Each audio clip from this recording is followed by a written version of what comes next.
For my whole life, I've always wanted to be a mom, and I never knew exactly what that was gonna look like. And since I was about 14, I was diagnosed with polycystic ovaries. So I also always knew that it was gonna be a challenge when the time came. So it was almost something that I wanted, but I never wanted to face. Like, I always knew I wanted to be a mom. I always knew that I wanted to get pregnant, but I didn't want to face the challenges that I knew were gonna come with that. So I was petrified.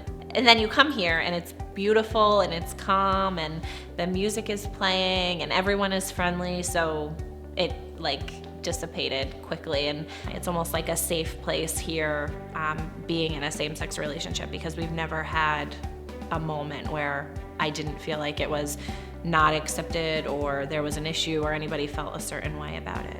The care that you can get here, whether you want every single medication that might be possible or you don't want any, they're willing to work with you, and they really explain to you the importance of the different things. And I just don't think there's anything else like CNY. Just knowing how great Dr. Kiltz and Dr. Grossman are, they're the two doctors that I've been the most in contact with. I mean, Dr. Kiltz gives you his cell phone number and says, like, if there's anything you need, talk to me. And so I just feel like you don't get the care in any kind of space, whether it's fertility or whatever. Like, I wish that they could be my everything doctors here. Like, I know there's just nothing better than the care here at CNY, and I really appreciate that. I was about 6 weeks pregnant, and we had a great family vacation, and I was doing what I thought was all of the right things, and we came home and I started to have bleeding. And actually, this is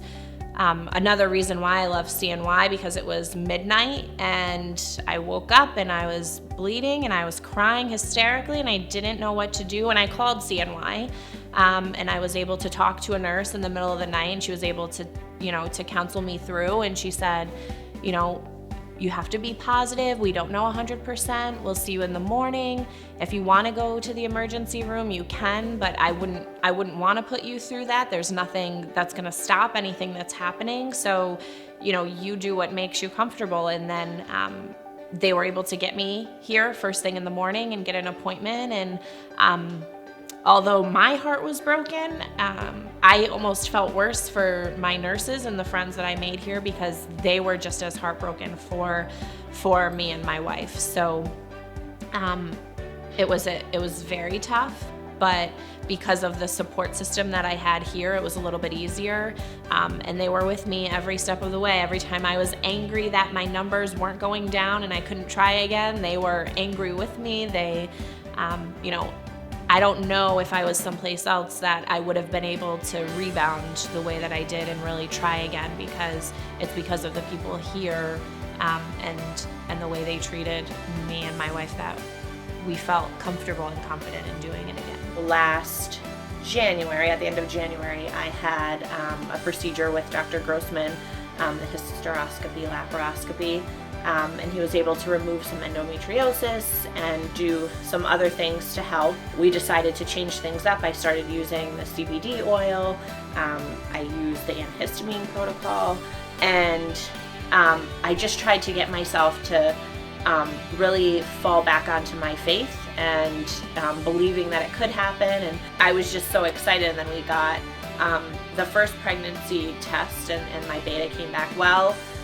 But I had a miscarriage before, so in the back of my mind I was still like, this is really exciting, but I'm not ready to let my guard down yet. And then we heard his heartbeat for the first time, and it's impossible not to fall in love and not to become extremely attached to what's happening to you. And it's been really great to have people who are on your side and really willing to help you get what you want.